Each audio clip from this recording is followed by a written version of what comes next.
Afternoon, everyone, and welcome to this week's Wealth Creation Show. Today's topic is profit or loss and getting your buy-to-let figures right.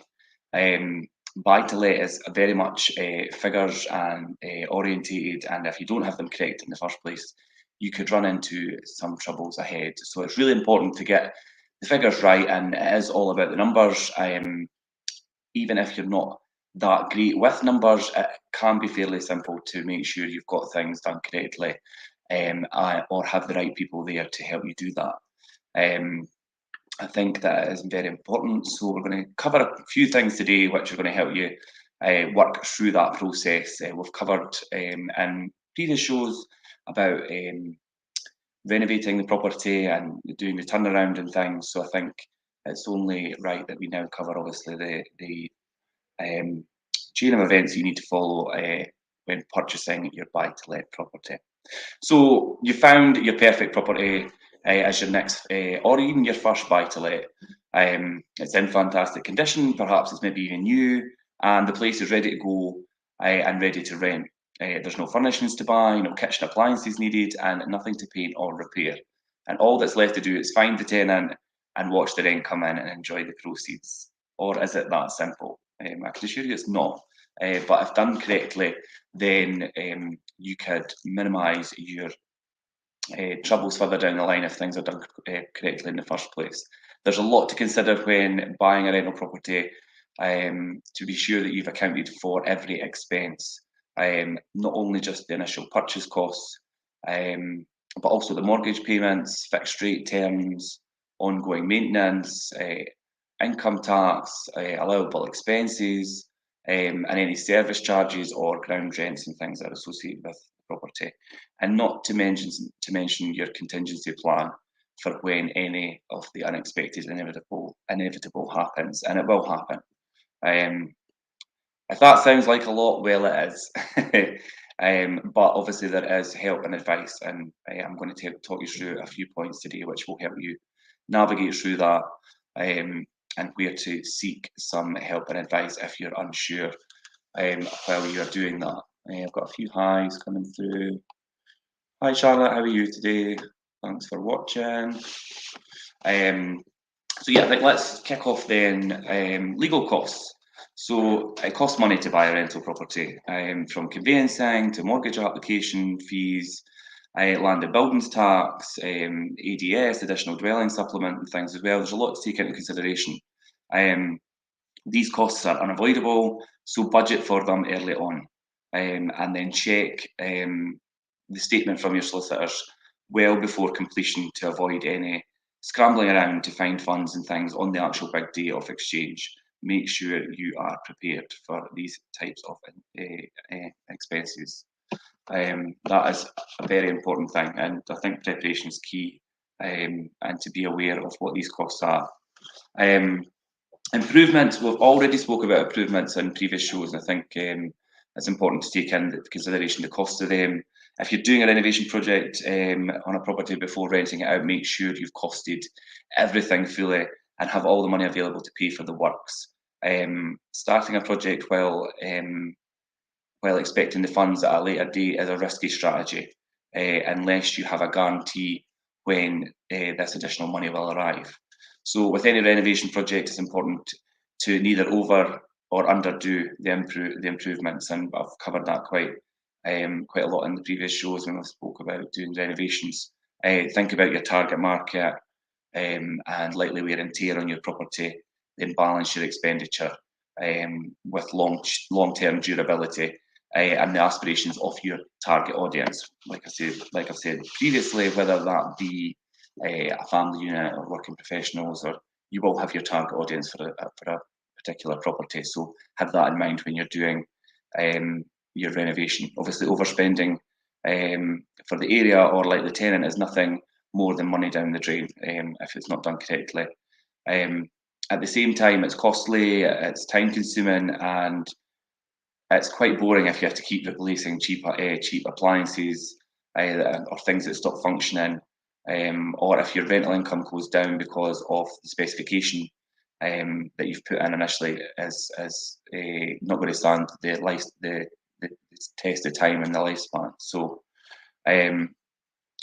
not sure what's best for your buy-to-let, then obviously always feel free to message myself or anyone else. We're always happy to help find the perfect balance between attracting the tenants, the best tenants, and improving the value of your property without you wasting money. And I think that's the most important thing. A few more. Good afternoon, Angela. Thanks for listening. I hope you're well.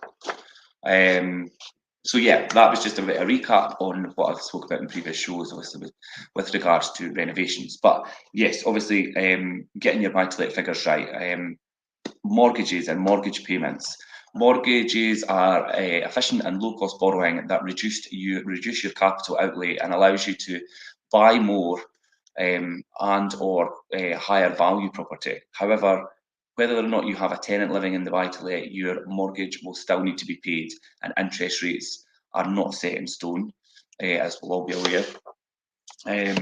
So mortgages are still excellent value, and if you have a good mortgage broker or things in place, they will find you the best products and deals in the market at the moment. There is some great deals to be found, and this makes higher borrowing an extremely attractive proposition.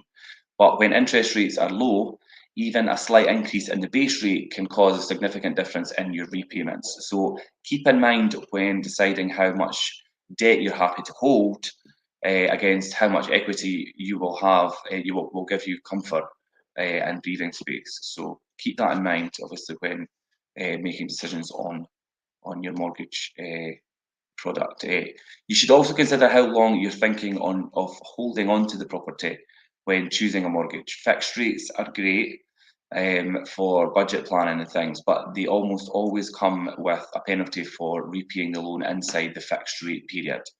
So if you're going to do that, obviously within the fixed rate period, there will be a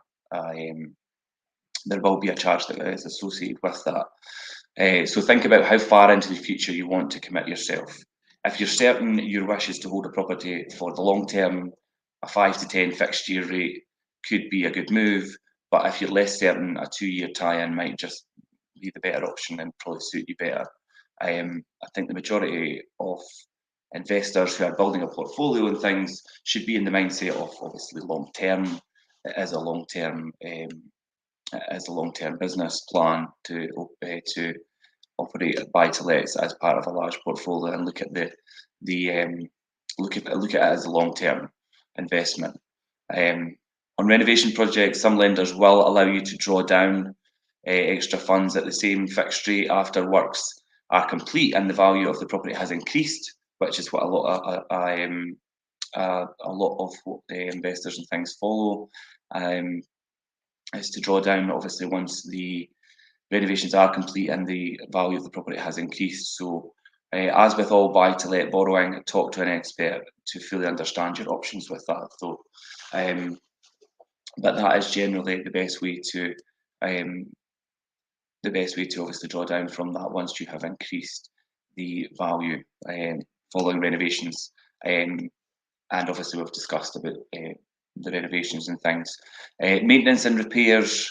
It's easy to forget just how many allowances you need to take into consideration, from things like ongoing maintenance, repairs and legal compliance, whatever type of property you buy, whether it's a freehold house or whatever, it will need looking after, and you will need to think about obviously legal compliance and things as well.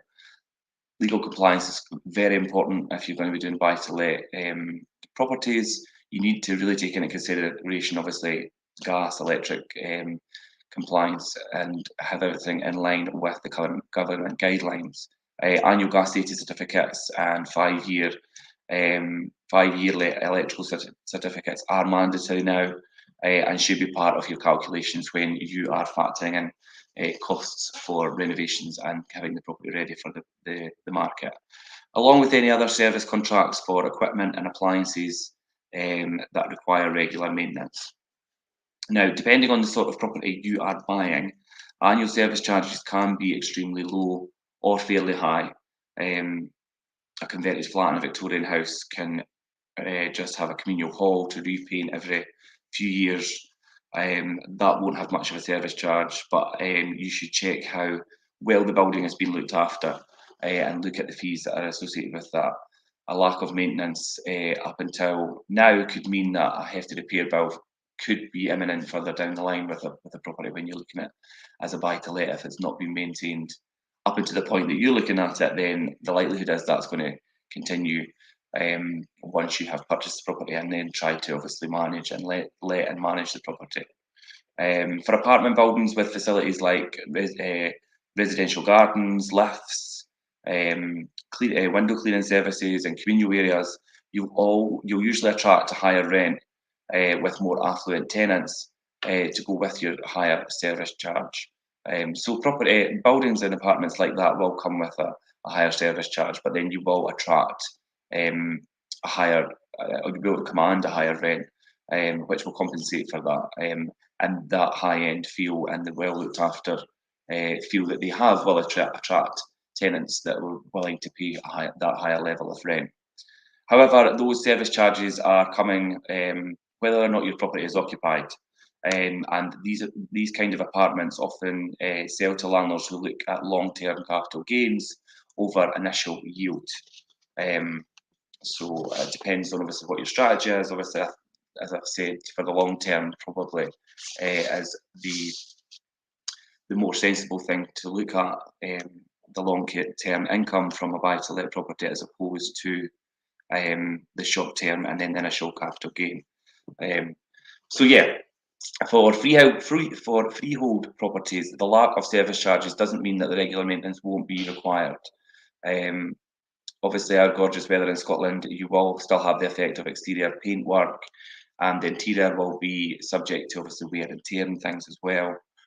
So just because you don't have these kinds of services in place where you're paying a service charge for maintenance, if you have a property, it will always need to be maintained, whether that's the exterior of the property and the facade or the interior of the property with the fixtures and fittings and just the general upkeep as well.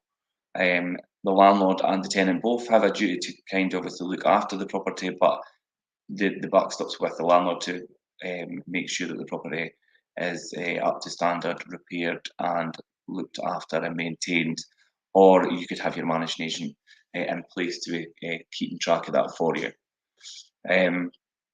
A big thing that always comes up with landlords, and particularly new landlords and investors, is the tax implications with your buy-to-let venture. To avoid the last-minute sinking feeling, obviously in January 31st, it's extremely wise to work out your likely tax at the beginning of the tenancy. You can then put a sum aside each month so it's ready for when you submit your tax return.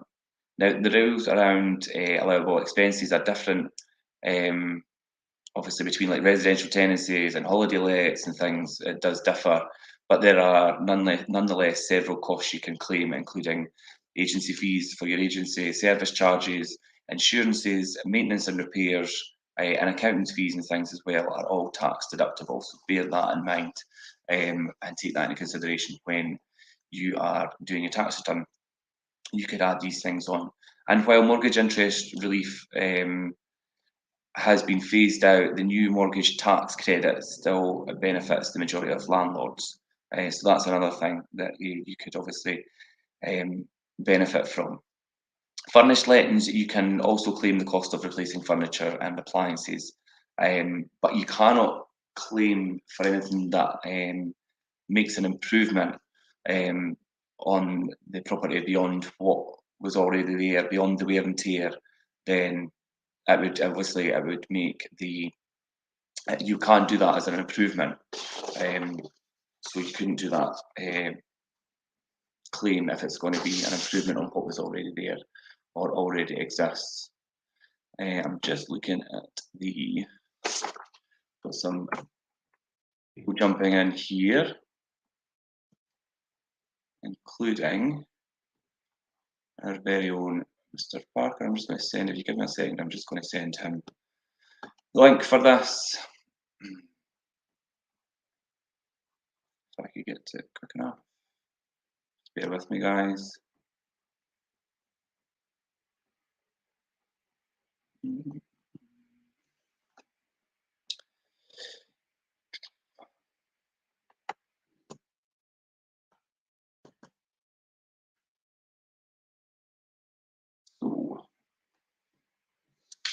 sending that across to you there, Jim. I don't know if you will hear me live saying that to you, but I'm assuming you're there. So I've emailed that link to you, Jim. I think Jim's going to join in just in a second, but it should be quite good to have a wee chat about, obviously, the implications of tax and things as well, which is quite a hot topic.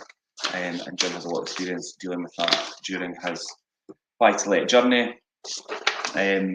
But yeah, tax, and sorry, just to touch back on where we were there about the tax deductible allowances and things. So yeah, just always make sure that any improvements are not seen as a tax deductible expense. If you're replacing something like for like, then that's fine. But if something seemed to be an improvement which could increase the value of the property, then that cannot be claimed as a tax deductible expense. We spoke there about obviously agency fees. They are also tax deductible. Your agent obviously is quite important to have in place and make sure that you are on top of the maintenance and the upkeep of the property. Like we say, if you don't have a management and service fee associated with a building or apartment block that you are currently letting and it's a freehold property on its own, then you're responsible as the landlord to look after that. So it's good to have a agent in place who's managing your portfolio, or whether it's a property on its own. They will more than likely be doing inspections on the property, which will give you the opportunity to then review what the property condition is. They will make recommendations to you as well on the condition of the property and whether you should be putting improvements or making improvements in certain areas. It's an awful job, but somebody's got to do it. How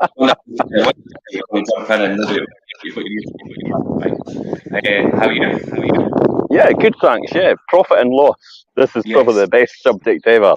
I'm sitting in sunny Spain, and I tell you what, the reason I'm sitting in Spain is because I invest in property. And this is a masterclass every single week. And everybody thinks, oh, it's just the basics and all the rest of it. But the reality is, it's a masterclass in what the basic fundamentals are in order to increase your wealth, in order to be sitting on the beaches in Spain. That's the reality. So every time I'm sitting here for the last 10 days, I think it's 10 days, lost count now, every single second, minute, hour, day, and week, whatever it is, I've been getting paid while I've been sitting here. And that's because I've invested in property. And this is why it's important to listen to things like this. As a new start, it's really important to get the basic fundamentals right. I was thinking about my book and everything like that, and I was thinking about everything while I was out here. Now, I've got the first three chapters done. But the formative years, the first 4 years, I actually spent learning. I didn't actually invest in property at all. I spent learning everything I needed to know about it, and it took me 4 years to actually take that plunge and get started in property. The great thing for most people now is you don't need to take 4 years, because I've tried and tested this all, and I made sure this is all done perfectly. So you only need to take 4 hours effectively, just to say, yep, that makes absolute rolling. But it's your fear, it holds you back. Anyway, I'll let you continue with the show, Richard. I don't have the article you're talking about. So if you want to ask me questions, please feel free to do that. I was just as you were interjecting there, I was talking about tax and obviously tax deductible expenses and things as well, and I just got onto alcohol free, by the way. Alcohol free. I was talking about tax deductible expenses and things, and then I got to obviously agency fees. Your agency fees are tax deductible, and I was just going to get into the benefit of having an agent in place. Because actually, that's perfect, because somebody actually came on the LNPG group. You know that group at the Big Buyers Club, and they actually mentioned almost an hour ago. This falls into this perfectly. Imagine this. This is almost where preparation and opportunity meet, right at this point in time, because I've just covered this with someone. They're going on about they've got to pay for care home fees, for their father, because he's in care home now. They want to rent the house. They want to recoup some of the fees by renting the property. They don't know what to do or how to do it. They don't know what smoke alarms to put in, what heat detectors put in, whether they get an EICR. They don't know anything about that at all. And they're thinking about recouping some of the costs to go towards the care home costs. And my first response is, get an agent. But don't just get any agent. It's not money for old rope. Get an agent that's going to add significant value to what you're about to achieve. And what I mean by significant value, I mean somebody is actually going to go and save you time and also save you money as well. Now, saving you money could be taken to the right contractors and putting you in touch with the right people in order to get the jobs done at a more cost-effective price. Also, the time is so important, but more importantly as well is the legislation you've got to cover. You're talking about over 100 pieces of legislation, all the wee nooks and crannies in the Housing Scotland Act. People don't realise the Antisocial Behaviour Act incorporates landlords as well into it. All these different things. The fire and furnishings. Anything else you could mention, Richard? Any other acts or anything like that? There's a raft of them, isn't there? Yeah, and that's what I just spoke about. Obviously, and initially, obviously, the safety aspects and compliance and things. You need to make sure you're really on top of that, and also just the general upkeep and maintenance of the property, keeping your tenant happy and things as well. If you're building a portfolio and you've got several properties, to do that on your own, it's not time effective. So.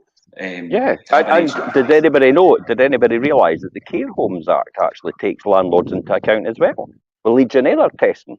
Yeah, that's one of the. So I bet you nobody ever knew that the Care Homes Act had anything to do with private landlords, but we're brought into it through Legionella testing as well. Risk assessments, and doing risk assessments. So absolutely right.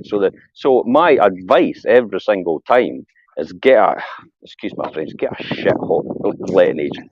Somebody really adds value to what you do, and really means it. Don't just go for somebody. It's like, oh, I'll do it for 8%.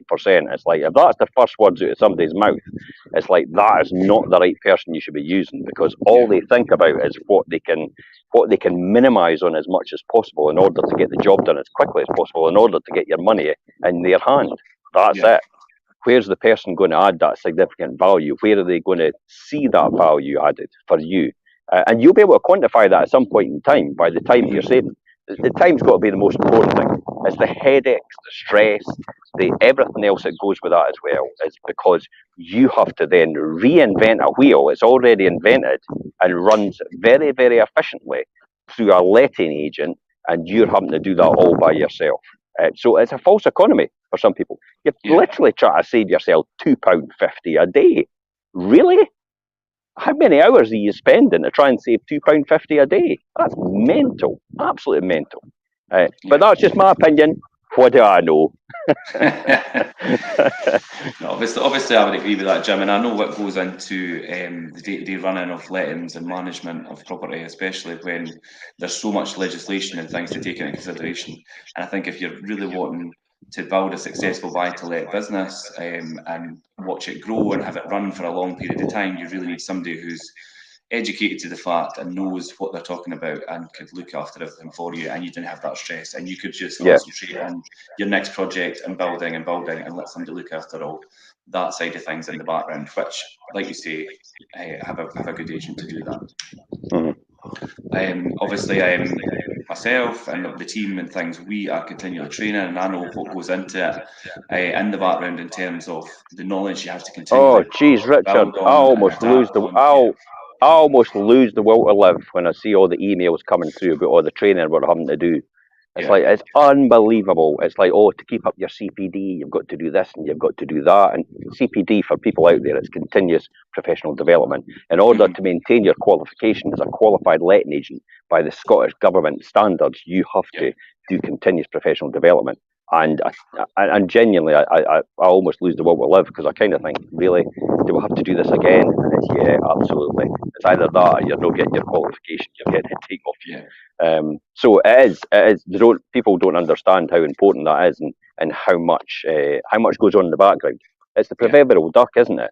It's the person actually, it's the duck floating across the pond, and then the wee legs underneath are going hell for leather, and that's effectively what a really outstanding letting agent does in the background. You just don't see it. You just see it as a seamless exercise, and that's why a lot of people actually go, "This is just money for old rope." It's like, it's not at all. Not far from the truth. Anyway, Richard, sorry for interrupting. No, it's fine. I think just to touch on obviously agency fees and things. I mean, people have many choices when it comes to choosing whether or not they want to use a letting agent, and it is entirely up to them. But I think listen to the right people, and I think they'll all tell you the same thing: is that use a good letting agent. And you can just simply ask your letting agent to find a tenant, or and then just leave you to that. I've tend to find that a lot more people now have become accustomed to the fact that they get the agent to manage it all the way through. And that's more from the investor. I think we've spoken about this before, Jim, the difference between an investor and a landlord. And I'll always find that my investors want a management agent, and landlords who are maybe wanting to do it for themselves, or they maybe just have one property and things, then they tend to try and take the lead a lot more. So there is a big difference between the landlord and an investor. I tend to think landlords as well end up making a hobby income. So what I mean by that, they don't understand the dynamics of how much they can multiply their time, because their time is more important actually looking at other deals and anything else that they could make even more money on. So what they do is they get engrossed in the day to day because they love the detail, they love getting involved, they love learning, and it's like, okay, that's literally a hobby you've got. And that doesn't really make you money, because what happens is when the boiler needs replaced, it's like, well, I've kind of no made them. I've maybe not got enough to actually do that now. Well, there's a surprise there. There's not a surprise there, because when you think about it, you've not developed your business properly, and it is a business. An investor looks at a completely different mindset. They look at the return on investment. They also look at the yield to occupancy rate, and then they also look at how they can maximise the returns. And if they still even look at some of the things that they're doing right now with their existing portfolio and think to themselves, is that really making the right amount of money for me? Is there anything else I can do in order to add that value? Now, we did that show on Saturday, where we actually told people how to add value significantly to what you do, just possibly by doing a few minor improvements, which won't cost a lot, but it will actually leave you an opportunity to actually get a higher rent. Now, I don't mean higher rent as in huge amounts of money. What I mean is maybe another £10 a month, but another £10 a month, £60 a year. If it costs you maybe £120 to do it, there's a 2-year payback. And it's literally things like that. Now, if you had that over 100 properties, wow, that'd be a completely different proposition, wouldn't it? 60 quid over 100 properties. So just these wee, small, incremental improvements overall can multiply, compound to the end. I was just going to say, it shows how the small, incremental changes can have a big effect if you've got that bigger portfolio to roll that out across.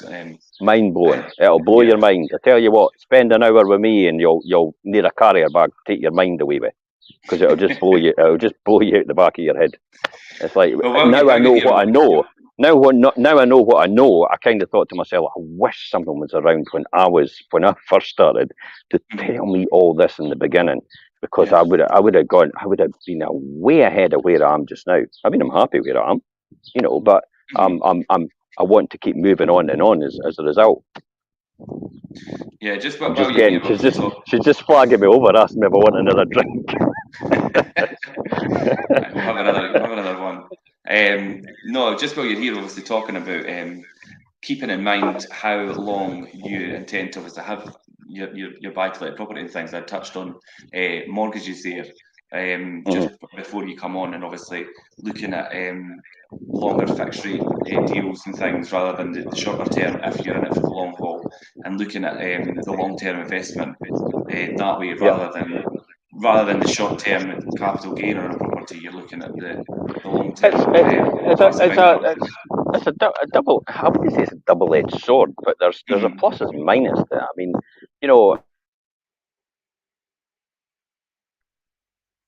you maybe do it for 5 years, then you're maybe going to leave yourself in a position where in the next 3 years it actually increases by 20% in value. Effectively, it left you the opportunity that the 20% in value, you could have left 5% in only by remortgaging again, but because you've locked yourself into a 5-year deal, you potentially have to pay an exit fee.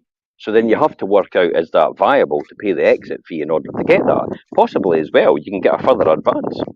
So some of the lenders actually don't penalise you for maybe fixing a deal, but then saying, I tell you what, we can do further advances, which means just an additional mortgage top up on top of the existing mortgage.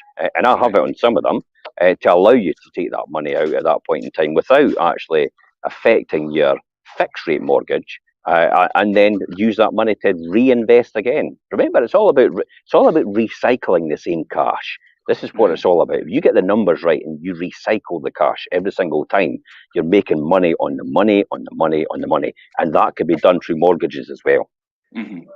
Yeah, that's good. I didn't actually realise that you've seen that you've got that, and then that's just that just proves that obviously speaking to the right people and the right obviously mortgage advice and things as well could pay dividends. It's to be honest, and I'm not going to blow my own trumpet here because it's really, and I do this every single time anyway with other people. It's speaking to the right people that know what they're doing. Now, a guy I know, Kevin. I met Kevin when I do my public speakers course, and Kevin just blew me away. This guy charges 29,000 a year, 29,000 a year to advise people on what they should be doing next. Now, I'll be honest, Kevin knew a lot of the stuff that I knew anyway, and he was teaching a lot of stuff that I teach anyway. But he just blew me away when he talked about recycling the cash, and he talked about other creative ways you can do that because his background is actually in finance. So it's keeping in touch with the right people and networking with the right people as well. I mean, your network will determine your net worth in the future. That's really, and it's a cliched saying, but it's true. The people you hang around with the most, the 5 people you hang around. Now, I've maybe not got 5 people, to be honest. the one person the 5 people that you hang around with the most will determine your future and determine what your net worth will be in the next 5 years as well. Because because effectively it's the people you surround yourself that you become like, if that makes sense. It's going back to your old thing, and I say it time and time again. It's like when your mum used to say to you, "Don't hang around with these people, or it'll rub off on you." Well, in this case, with people that are mega successful, hang around with these people as much as possible because it'll rub off on you.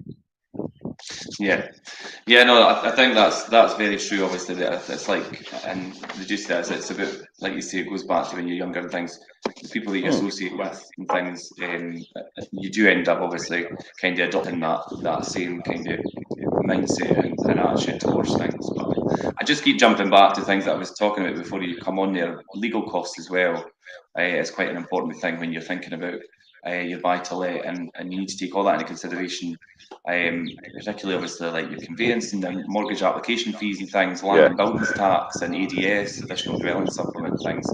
That all needs to be taken into consideration. The thing about ADS and legal fees is you can only capitalise them, so they're not instantly deductible.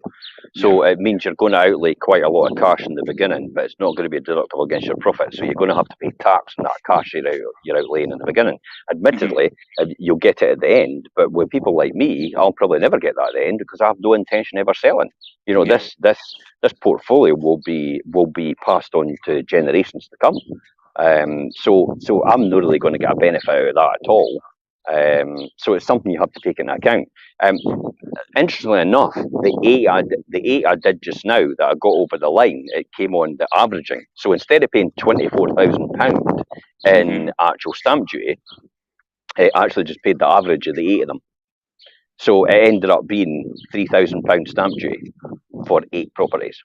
That's 4% a year. Yeah, because averaging kicks in. It's the law. It's the HMRC rules.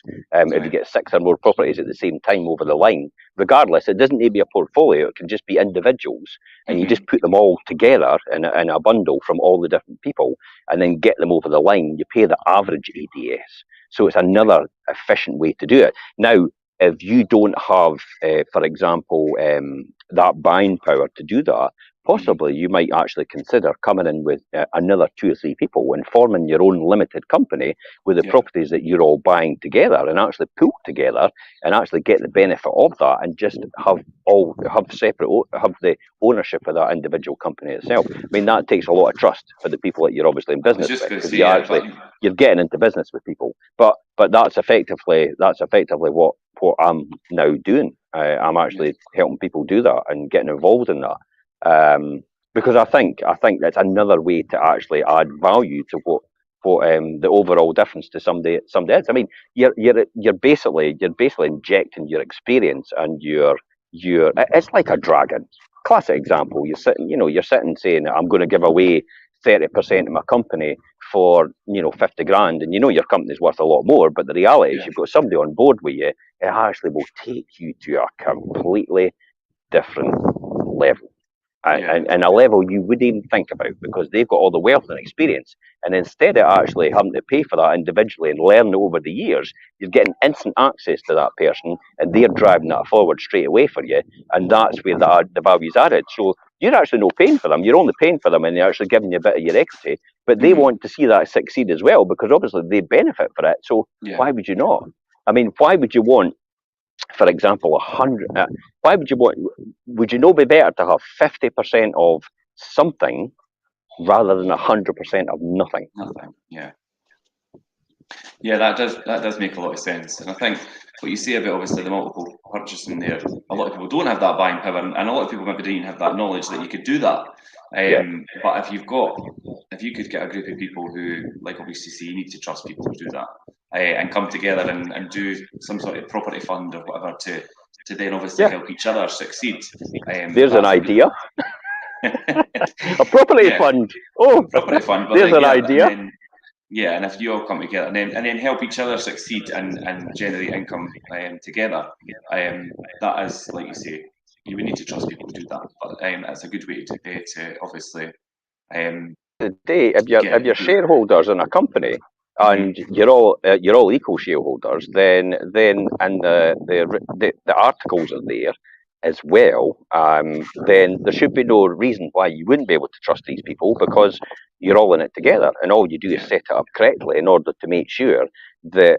Well, I'm an accountant by trade, so auditing was my thing. I excelled in auditing and internal controls and systems. I got to the point actually where I got a distinction in college for actually auditing. And internal controls was my thing about systems and how they operate and how to mitigate risk in order to make sure there is no risk. So I'm all about de-risking every single situation to make it a foregone conclusion that you're more or less guaranteed to be successful. The only thing that could stop it is probably the world ending, and that's about it, really. Which clearly it's not going to. So anybody go out there and say we're at World War III. And I'll tell you what, though, just to recap on that, this does not affect property investing either. Everything that's going on round about us right now about inflation and all the rest of it doesn't affect property investing, really, because over all the years that I've been investing in property, I think we've had 2 or 3 recessions. I think we've also had a pandemic, but my property business has always kept producing income every single time, regardless. So I do, and when you look at UK property prices in the last 20 years, they've gone up 170%. Inflation's only gone up 70%. And we're even talking about, and I'm no factoring into account inflation right now, but just before this started, I think it was in December I did this statistic. Inflation for the 20 years from December 2021 was actually 70% overall. You can go on and actually see that in the Bank of England.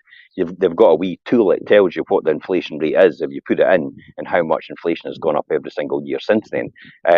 And then I looked at the land registry for the UK as well, and looked at the property price and 20 years ago, and then looked at the property price now, and it was 170%. So basically, you're protecting your investment, you're protecting your money as well. It's going up in value, and also what's not taken into account in that 170% is the income it's generating every single month. So it's generating income every single month. And when you take that into account, if you're making a 15% return net on your investment, that means you're recouping your investment every 7 years. I'll say that again. Every 7 years, you're recouping your investment if you're making a 15% return on that investment. That's my benchmark every single time. Just and to go back there on, you mentioned that the property fund thing, something that you're kind of involved with now. Is that something that's available to people, or is that something that's been rolled out? Yeah, absolutely, absolutely. Yeah, the company's all set up anyway. We bought our first property. We're going to obviously buy more properties as well. If anybody's out there wanting to invest in the property fund, wants to know a bit more about it as well, more than happy to discuss it with them. I am not looking for people who are broke. Let's be honest. I'm looking for people that wants a proper return on their money, wants to see proper capital improvement, also wants to see monthly income if possible as well, and that'll all be guaranteed. You're in business with me with this because it's me, it gets all the funding for it. So my name is on it, come hell or high water. So it's me. So I'm going to make damn sure it's going to work. But it does work because all I'm doing is following the model and the pattern I've used for all these years with all my other companies. Yeah, I'm obviously I'm aware of that, but I just thought I'd get you to kind of reiterate that on here because I think it's it's a good opportunity for people. Like you say, obviously you've got money to invest and you want to do it in such a way, obviously, by following that kind of model. Then by all means, message me, message Jim, and we could obviously have a chat about that. I think it's quite a good opportunity for people who are serious about investing and taking part in something like that. So thanks for that, There's Jim. so many, Richard. There's so many risky things out there, and everybody keeps throwing them in front of me, talking about crypto, talking about get your money in gold, get your money in silver. But none of these pay you while you're actually waiting for the values to go up. Yeah. And as far as I'm concerned, I've got no gripe against anybody in crypto. Right? If crypto's your thing and you're a specialist in it, good on you if you're making a fortune at it. But you're only making a fortune unless you realise it and have it in your hand. That's the way you're making a fortune. You're not making any fortune on paper. that's just a pie in the sky figure. That's oh look what I'm worth. It's like but you could be worth significantly less tomorrow. And that's how crypto works. And there's all different minefields, to crypto. There's all different things involved. There's different types. And it's like it's no my thing. I just don't want. I just know my thing. I stick to my knitting is what I tell. And also, and the most important thing as well is I eat my own cooking. So basically, what I'm doing is I'm teaching people to do what I'm doing day in day out every single day. If that is what I'm doing day in day out, because I'm not really doing anything. I've got a couple of comments here. I don't know. Could you see the comments coming up on the screen, Jim? If I pull them in. Yep. Yeah. So Baggy's saying NFTs for me. Gary Vee goes on about NFTs quite a lot, and again I come back to saying it's hey, listen, I'll maybe look back in years to come and think, oh, why did I not look at NFTs? But I'll be counting my money at the same time, if that makes sense. Yeah. So, I mean, how much do you really need?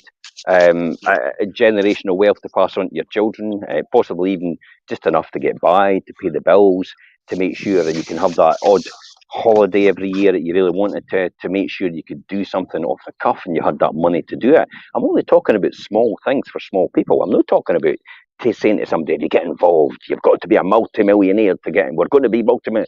It's like, no, that's not what it's all about. It's all about just making everybody coming together in order to work towards a goal to improve their own circumstances, their own wealth and their own lifestyle as well. It's going to rub off. It's definitely going to rub off on all the different things. It's not just about money. It's also about mindset. And that's probably one of the most important things. And that's why I spoke about earlier on about the 4 years I took to get the mindset right, to understand that. But for me, that was the point of readiness.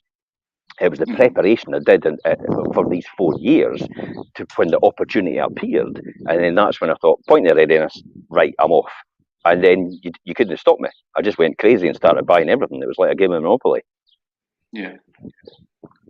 Yeah, but then that's what a lot of people. I mean, once you've done it once or twice and you've got that your own kind of momentum of what you're doing and confident in what you're doing, then I think we see quite a lot of investors who are a bit hesitant and making purchases and things, and quite rightly as a big commitment. But I think you need to be less emotionally involved to that level and just look at it as a business and look at this works, the numbers work, let's buy that one. I mean, you're quite like that, Jim. When you look at something that works, okay, go for it. That works, okay, go for it. You get to a point where you just know when you walk in the door. Yeah. Actually, you just know when you didn't even walk in the door. You get somebody walking the door from another account for you. But most of the time, you know I didn't walk in the door anyway. Yeah. But you get that input on what the property is like. You do the numbers, they work, and that's it. Decision made. Yeah. Yes or no. Pretty clinical in the process. I understand it completely. You'll probably go round for them and have a quick once over once the deal's done, just to make sure everything as is what expected. I've got a lot of people that actually I know for the home reports when they get done, so I'm able to speak to them beforehand to make sure that they were happy when they did the home report, everything's right. So I don't actually need to leave my armchair. I call this armchair investing. It's amazing how many investors go around and view so many properties, and it's like they must love the viewing process. I have got no time to view properties. I just want to know, are you going to make my numbers work? And if the answer to that is yes, I know exactly what I need to do after that. That saves me all the time in viewing all these properties that I'm probably never going to get because somebody else is going to outbid me. Why would you waste your time doing that? Your time is the most precious commodity in the world. Yeah. Once it's gone, it's gone. You ain't getting it back. This is not a dress rehearsal, and you could be using that time to do something more productive or spending it with your family. Mm-hmm. So why would you want to go and view multiple properties? Oh, look, I'm busy. Look, everybody on Instagram. Hey, I'm viewing properties today. It's like, aye, but are you actually making any money? Maybe the answer to that is no. Yeah, busy fools, I call them, Richard. Yeah, I know. Time is the most important thing and the most valuable thing out of all. And if you could maximise your time and use it to better improve, obviously your portfolio plus have your own time. Then if you find that perfect balance, it's definitely key. So yeah, I definitely agree with that. And it's all about having the right people in place to help you do that. And that brings us back to the proper agent and your proper, obviously, mortgage advisor and people advising you how to do things properly and more time effectively and cost effectively. So now that you know what you know because of the over 10 years experience you have in the letting agency business, what is the best thing? I mean, this isn't a sales pitch for you, okay, but what is the best thing you can tell someone else to look for in their letting agency? After all, you could be, we've got people down south listening to this. We've got people up in the Highlands listening to this. We've got people, overseas listening to this. What is the best thing you would advise them to do to watch out for the best letting agent who would actually have significant value? I think when you're looking for an agent and want to find, like you said, obviously, Jim, to find a shit hot agent, to find the best agent, it really is put them on the spot and challenge their knowledge of the local area, challenge their knowledge of the compliance factor, and do they know what a property needs to be compliant, and can they tell you without obviously having to go away and come back to you? And they should be able to know. I mean, I know all these answers to these questions. When people ask me a question, I know the answer, and I should do. I've done it for over 10 years. I know exactly what property needs to be compliant. I know exactly what you need to do in order to have the property ready for the market quickly. I know exactly what you need to do in order to properly market and get the property out there to find tenants quickly so that you could get somebody moved in and your property's not going to be sitting empty with a void period when it's ready to go. Do you know what I mean? You should put them on the spot and challenge their knowledge. And I think if you've got an agent who, a really bad one I've seen people just for the fee, for a really low fee, they're going to use an online letting agent. And when they do that, they have no local knowledge, no nothing. They actually. When you think, listen to this. When you think about it, right, the difference is possibly 2%. If the rent's £400, you're effectively compromising it for almost £10 a month. Yeah. Really? £10 a month, you could spend that on a couple of pints on a night out extra. That's it effectively, and you're gonna base one of the biggest financial investments you've got outside of your own house. For a £10 a month, you shouldn't be in the investment business if that's the case, because that is not an investor. That is somebody who's just playing with this. Yeah, I know, and I think it's like what you say. It comes back to as well that the amount of knowledge that your letting agent has demonstrates how well they'll look after your portfolio and ultimately your investment. Well, that's what you want. You want to know a letting agent is knowledge and factual about what they understand, the technical expertise, because that's what you lack as an investor if you don't know that. So this is the person you want. You want a technical expertise in that person. Also, you want as well, you want somebody with a bit of savvy and common sense. I tell you what, the thing about common sense is not that common, and I'll guarantee you that. But the common sense to actually understand, it's like, okay, so typical example, I used to be a credit controller in the industry, and I used to chase millions of pounds worth of money. And I had to come up with some inventive ideas in order to get these contractors to pay money. It was due us anyway. But that's the knowledge and that's the common sense that I've been able to pass on to you guys, so you can understand how to do that as well. So if you have a tenant that possibly isn't paying rent, how are you going to cope with that? That's the questions you should be asking your letting agent when they're in front of you. What happens if you've got a tenant that's not paying the rent? What do you do? I send them a letter. I send them a letter out on my computer, and it's like, oh my God, really? It's like flipping heck. Hello, McFly. It's like, no, that's not what you should be doing. It's like, no, I doorstep them. I just, quick knock on the door, see how they're getting on, see if everything's okay, see if I can help them forward. But it's not a challenge. It's not we're going to confront anybody at the front door. We're going to see if we can help them and get them back on track. It's all about getting them back on track. Then we could think about what's happened before, and then get that on track after that. But it's all about just getting people back on track, because you know yourself the amount of legislation that you have to wade through in order to try and put someone out on eviction. Now, I must say, eviction is a very, very last resort. It's very, very few times I've actually, I mean, in the whole 30 years that I've been doing this, you would think I would probably do more than 30 times evictions, and I'm not. I think I'd be lucky if I'd get to 15 in all these years that I've actually had to actually.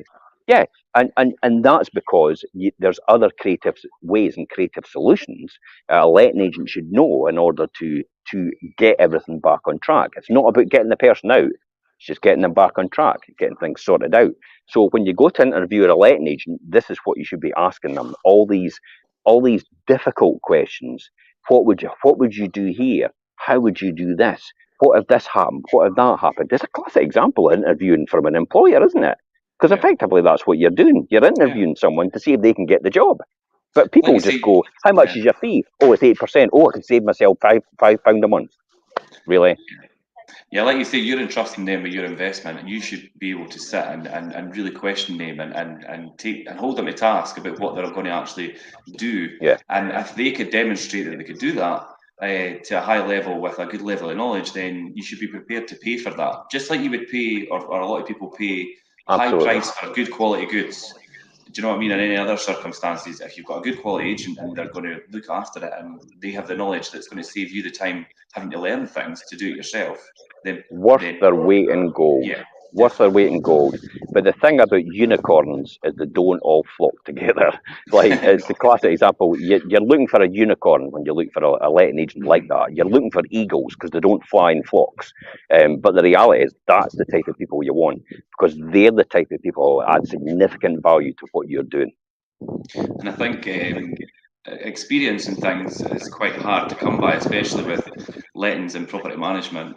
I find it very hard to find other letting agents that have done it as long as what I've done. I've been in this for 5 years, and I'm like, all right, you're just getting started then. There's a lot to learn still, and I'm still. It's a learning curve every day.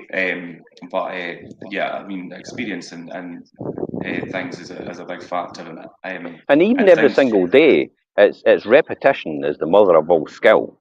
It's actually understanding, because you're doing it every single day, day in, day out, what you need to do next in a procedure and that systematization in order to get the result you want at the end. And it's like a massive decision tree. when you look at it, and it's got all different, see my hand here, you've got all different points that'll all come off, all different answers to your question. Of that one question itself could actually lead you into the next decision tree, which actually leads to another 5 answers of what you've got to do. And it's understanding that whole dynamics in the letting scenario and how that all adds together to get the result that you want at the end, which is effectively get everything back on track and keep the rent, keep the tenant in their tenancy, make sure they're still paying the rent, and that's all you want. That's all any landlord wants. They want their house to be looked after. It's their biggest tax-free investment outside their own main house, and then they also want a regular income coming in from it. That's it in a nutshell. And that's what we should strive to do every single time. Yeah, there's a lot. I think there's a fair bit of skill involved in knowing the right things to say and the right approach to have, and how to deal with certain circumstances to ensure that tenancies continually run. And like you say, obviously, if it's a rent issue, how to deal with that properly and how to communicate with the tenant and things to get things back on track and ultimately have a longer tenancy. Like you say, Jim, the majority of your tenancies are all long-standing tenants that have been in there a long time.